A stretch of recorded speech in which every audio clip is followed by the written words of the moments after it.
Good evening and welcome to Sleepy Night. I'm so glad you're here. Tonight we'll share another gentle story and helps your heart rest easy before sleep. So, take a deep breath, find a comfortable spot, and let's begin. Tonight, let me tell you a story about a man who spent his whole life traveling only to realize, in the end, all he ever wanted was to return to where it all began. This story holds no tragedy, only the gentle passing of time and memories as soft as mist resting on the shoulders of an old man.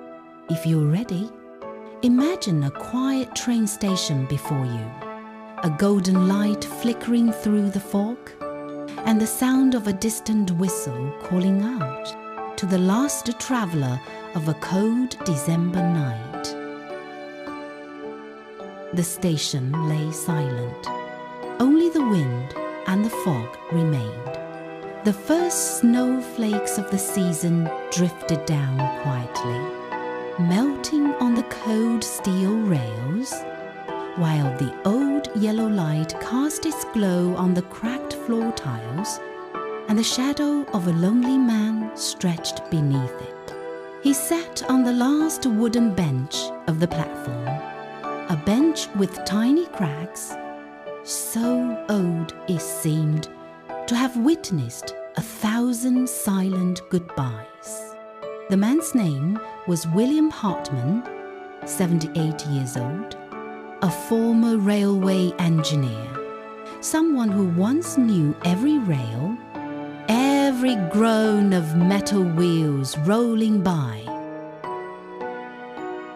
And now he sat waiting for a train of his own.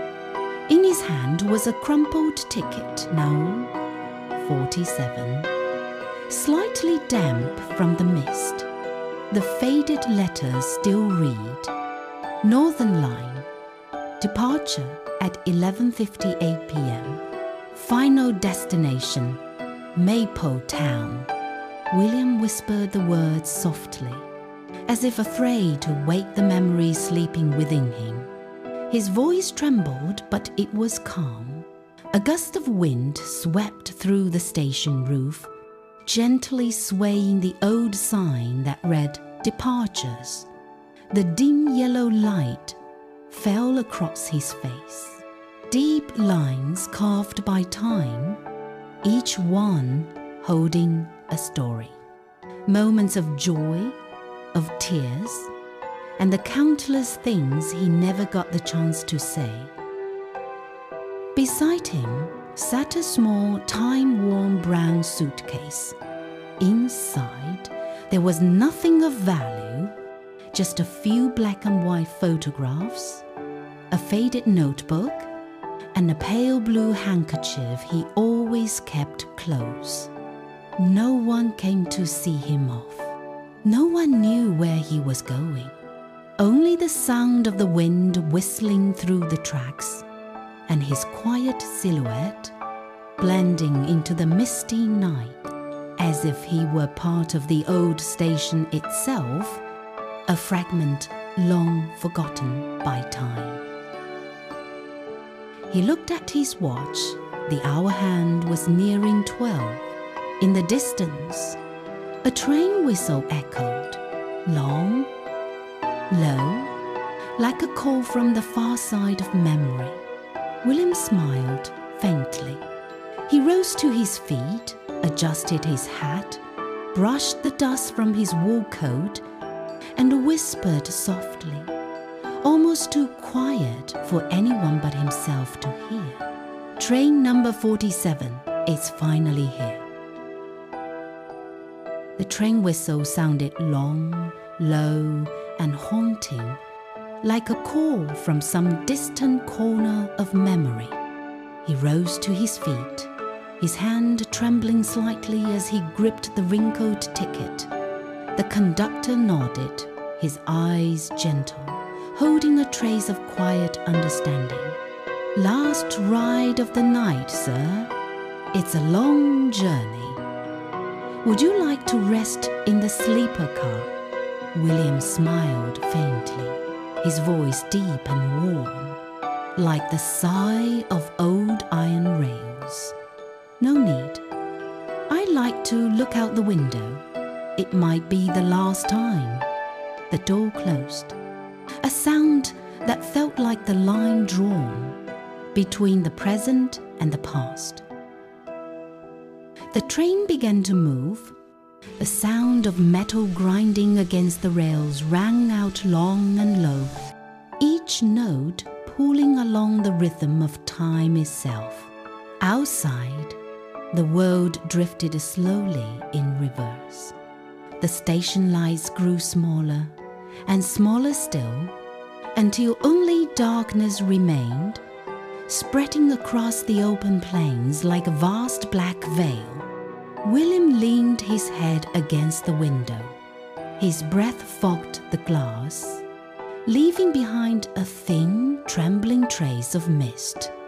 Beyond it, the distant village lights shimmered faintly through the far, flickering like old memories, sometimes near, sometimes far, and then fading away altogether. The steady clack-clack, clack-clack of the train rocked him gently, as if lulling him into a drifting dream between two worlds. Within that rhythm, he thought he could hear the distant chime of a morning church bell, and saw the faint image of a little boy running along the embankment, a paper kite dancing wildly in the wind. That boy was him, 8 years old, the very first station of a lifetime, and the beginning of the long journey through memory. If you're listening now, imagine yourself sitting beside him on that very train, in a warm, quiet carriage, with a soft wind outside, and the gentle rhythm of the wheels beneath your feet. We'll travel together back to where it all began. The train begins to slow. The steel wheels screech softly against the rails' cat. A whisper of wind passes through, then everything falls silent. The train stopped at a small, nameless station. The sign was old, its paint peeling, the dim yellow light casting a faint glow over the faded letters. A cold wind drifted through, carrying with it the scent of wet grass and the distant hum of crickets in the dark. William looked out the window, and before his eyes, like an old film rolling in slow motion, appeared a barefoot boy, clothes splattered with mud, holding a handmade paper kite. "William, don't run too far," his mother's voice called from the porch, soft, warm, filled with love. The boy turned around, grinning ear to ear. "I won't, Mama. I just want my kite to fly a little higher." William smiled softly. He saw his younger self carefree, innocent, untouched by partings or loss. That little boy still believed everything would stay forever, that the wind would always blow, and that his mother would always be there on the porch, calling after him with a gentle "William." The train whistle sounded again, long and distant. The boy slowly faded into the mist, his kite soaring high before dissolving into the night sky. William closed his eyes and whispered, "Thank you for once being that innocent." The train began to move again, its rhythm blending with the fading laughter of a child carried away by the wind. Have you ever noticed that whenever we think back to our childhood, The very first image that comes to mind is always of someone standing on the porch, watching us with a gaze that never, ever changed. The wheels screeched softly against the rails. Slowing down, the train stopped at a small station by the woods, where the fog hung thick like a veil of silver silk. An old lamppost cast a dim yellow light over the patchy ground, and outside, dry leaves swayed gently in the cold wind. William slowly sat up, his trembling hand gripping the edge of the seat. Through the mist beyond the window, he saw a figure, a woman in a pale blue dress, small and slender, holding a basket of lavender blossoms. The faint scent drifted through the air, and for a moment he forgot to breathe. His heart tightened. The clouded eyes of age glimmered suddenly bright, for he knew her. It was his mother. She stood there, just as she always had, unchanged by time, with that kind, gentle face, and a smile that made his heart tremble. "My dear boy, remember to take your scarf. The nights on the train can be cold. Mother, I'll come back soon. I promise." "Yes, but don't let the world make you forget the way home." That voice echoed through his memory, soft as the first spring breeze and warm as the soup she used to make on rainy afternoons. William stood still, frozen in the moment. He saw that morning again, in the morning when he was 18, standing on this very platform. His mother had come to see him off. She said little, simply pressing a handkerchief into his palm, and whispered, "If one day you find yourself lost, look at this cloth and turn back home."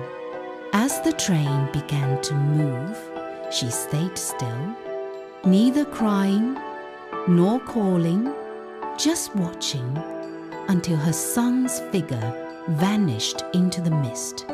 He had once thought it was only a memory, but tonight that memory was breathing, alive, standing there waiting for him amidst the foggy station.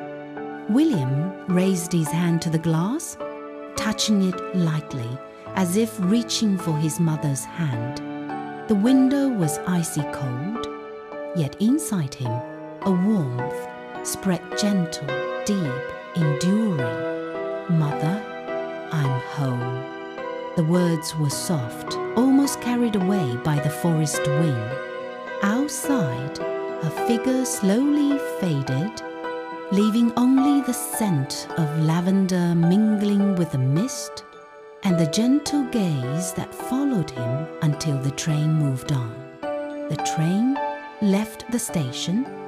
The wheels rolled steadily again, their long, lingering rhythm like a distant farewell.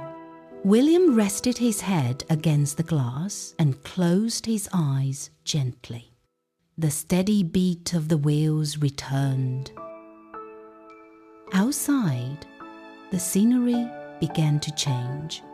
The hills, the open fields, and a wide river gleaming beneath the silver moonlight. The train was leaving behind the land of a mother's memories and moving toward the land of a first love. The train passed over fields bathed in moonlight, the silver glow shimmering on the river below, sparkling like a ribbon of silver stretched across the night. William remained awake, his hand resting lightly on his knee, his eyes tired but unwilling to close. He feared that if he slept, he might miss a stop along the way. the wheels of the train suddenly slowed. No announcement, no station appeared. Only a wooden bridge spanned the quiet river, the moonlight casting a silvery sheen over each plank. William recognized the place immediately.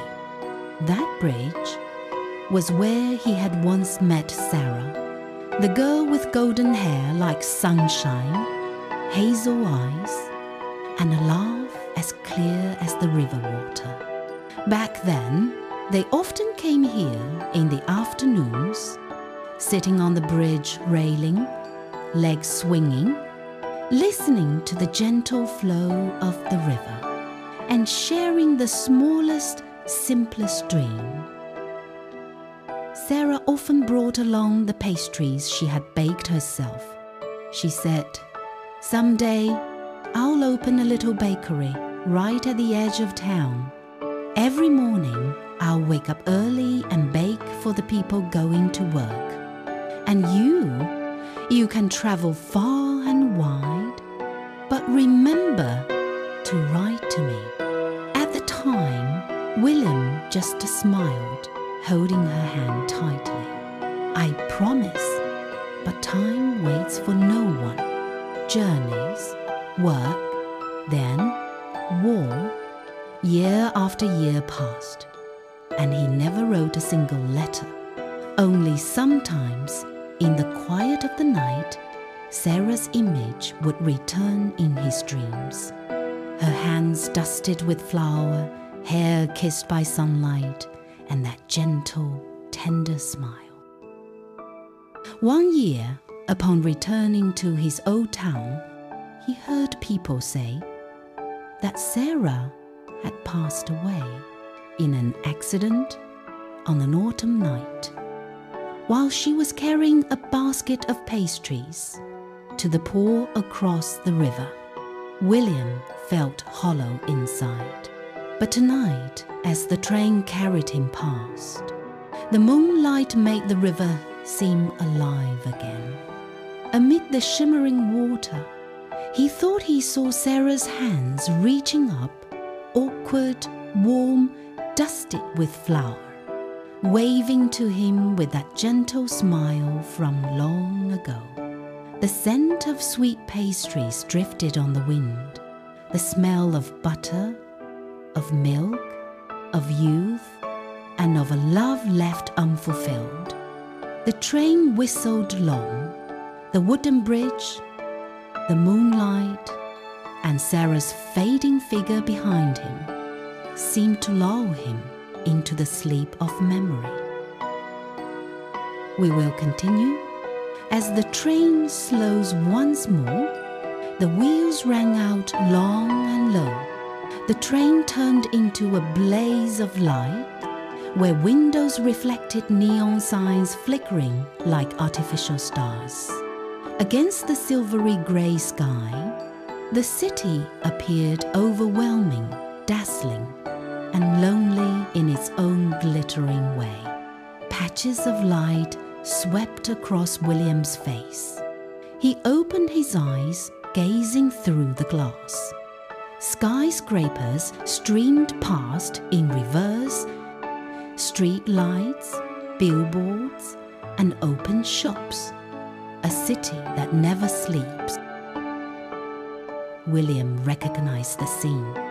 The place where he had lived for over 40 years. The place where he once thought he would find happiness. Memories flashed before him. Rushed Monday mornings, lunches with colleagues around a cold conference table, and late nights in a 17th floor apartment, the only lights on in a forest of glass. Laughter, clinking glasses, the tapping of keyboard, all woven into a noisy symphony. Yet now he could hear only the sound of his own breathing. Back then, he had been promoted. A sparkling celebration, glasses of wine shimmering, heartfelt congratulations. Someone patted him on the shoulder. "William, you did it! He smiled a tired smile, warm from thousands of days of effort. But that night, when the party ended, he returned to his empty apartment, loosened his tie, and turned on the light. The telephone rang, a neighbor's voice from back home, trembling. "Your mother? She's gone, William. She passed away." The room fell utterly silent. The wall clock kept ticking, but from that moment, time itself seemed to stretch into infinity. The next morning, he went to the station. Snow was falling. He stood on the cold platform, gripping his crumpled ticket tightly. The electronic board flashed in red letters. "Train to Mapletown. Delayed." William gazed at the blanket of white snow covering the tracks, and he knew he had missed the most important thing. Not a train, but the last chance to say goodbye. Now, as the train moved through the city lights, William tilted his head slightly. The city gradually fell behind. Buildings shrank, the lights blurred, and eventually disappeared into the darkness of the distant countryside. The train wheels kept their steady, gentle rhythm. Each turn felt like a deep, slow breath, carrying William and anyone listening away from the bustling streets, back to a place of quiet and calm. If you are listening to this story, close your eyes for a moment, feel the warmth, and let the night breeze brush across your cheek as if you, too, are traveling on this journey. The train wheels rose steadily, soft and distant. William tilted his head slightly, his eyes half closed. Outside, the city lights blurred through the mist. Buildings receded behind him, like memories fading with time. The wind slipped through the window cracks, carrying the scent of damp rain. A single droplet slid down the glass, tracing a path before vanishing. He watched that droplet, as if seeing the rest of his life pass quietly by. In that moment, he knew the train was about to take him somewhere else, where loss was no longer pain, but an inseparable part of love. The train whistle blew long, low, and sorrowful. The carriage shivered lightly. He opened his eyes.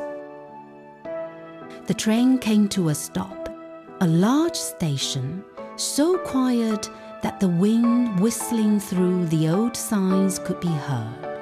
Outside, the yellow lights flickered, struggling against the darkness. On the wall, a worn, torn poster showed a young couple laughing, their smiles eroded by time, leaving only pale silver streaks. William stood up.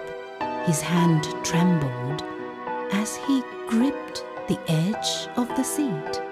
He recognized this place, the place where he had once seen his wife Margaret off.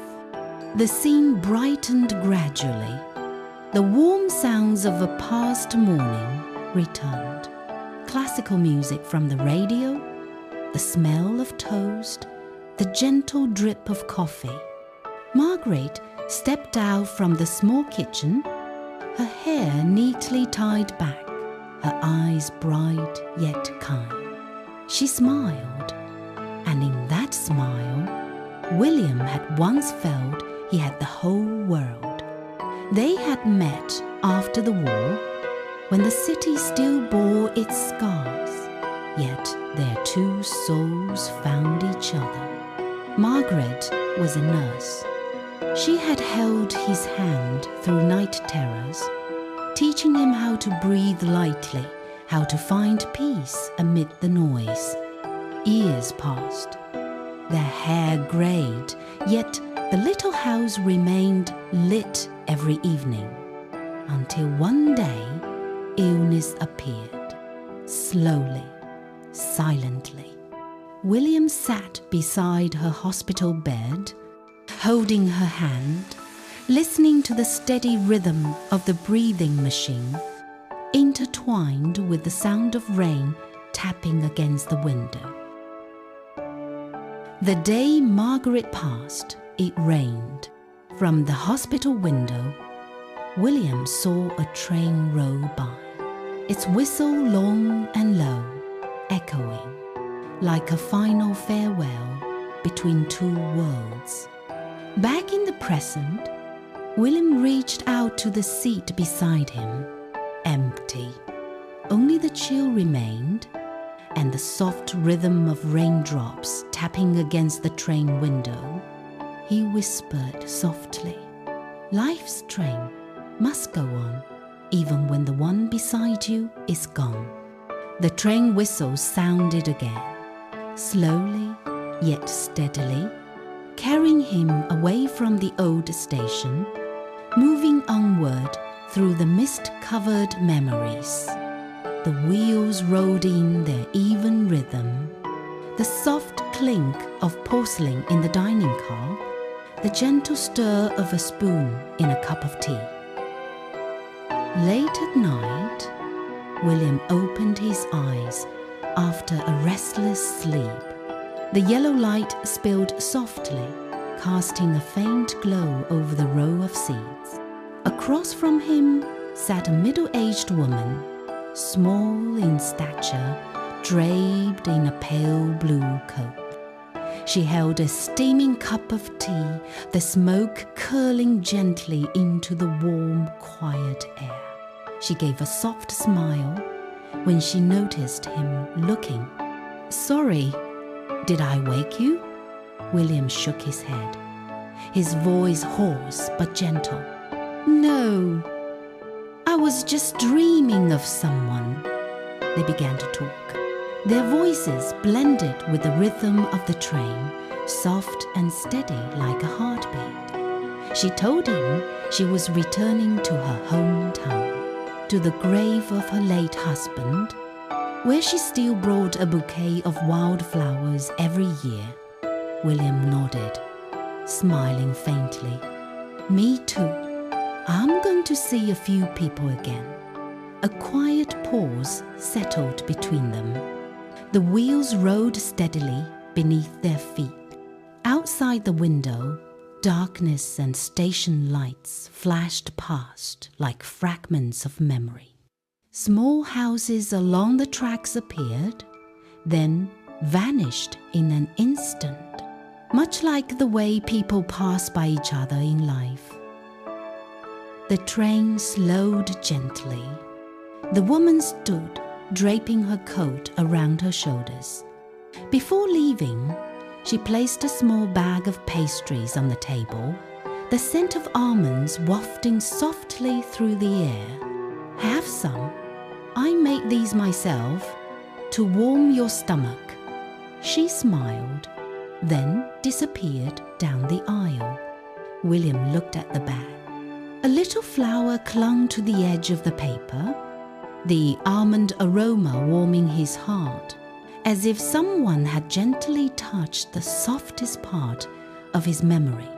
For a fleeting moment, he saw Sarah, the golden-haired girl from long ago, sitting by the window, her eyes sparkling in the steam of the tea, her smile unchanged from the days past. He whispered softly, "Thank you for still having good people in this world." Moonlight spilled through the window, reflecting on his aged face, and in his dim eyes there was a glimmer, small, yet enough to chase away some of the loneliness of his journey.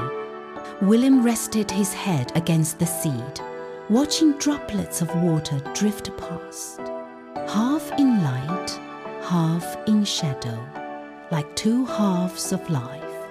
One part already gone, and one slowly fading, he saw his mother standing on the porch, holding the worn handkerchief. He saw Sarah sitting by the wooden bridge, her golden hair damp with dew. He saw Margaret in the hospital room, smiling softly under the muted light. The rain outside the window began to ease. The last droplets slid down, leaving the glass fogged and reflecting his face blurred like a fading memory. William opened his eyes. In the moment between night and dawn, he felt the train slowing, then a soft, deep announcement came over the speaker. Next station, Mapletown. He froze. His heart raised that name, unheard for so many years.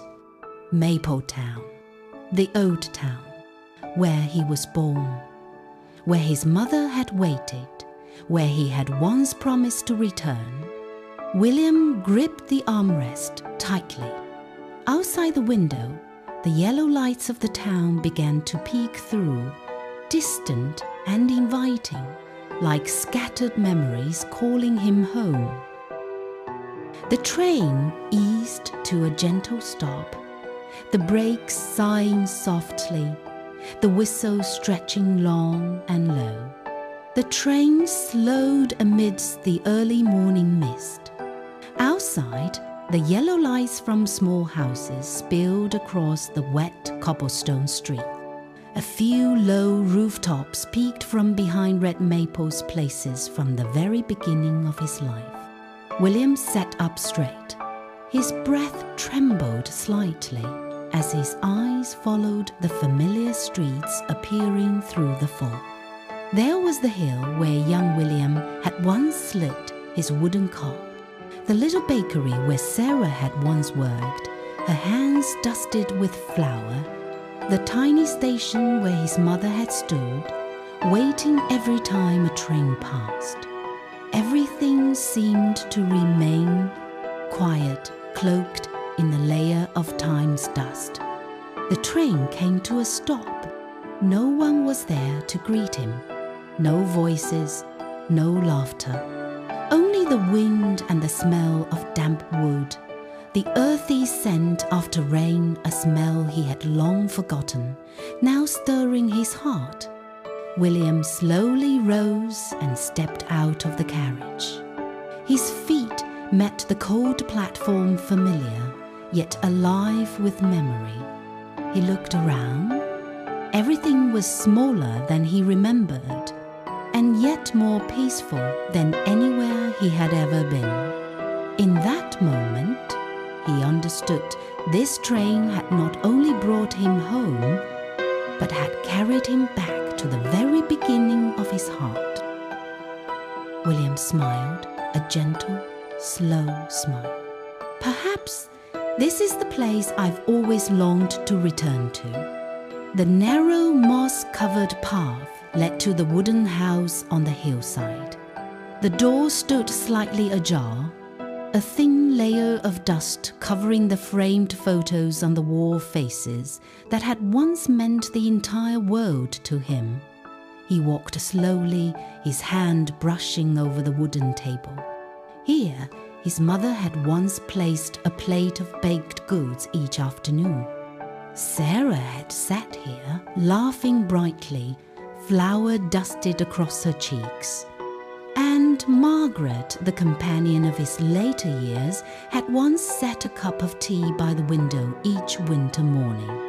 All was quiet, but it was no longer emptiness. It was a gentle warmth, like touching an old memory that no longer hurt. William hung his coat on the rusty nail in the corner of the wall. He sat down in the wooden chair by the window, the same spot where his father had once watched the trains pass by.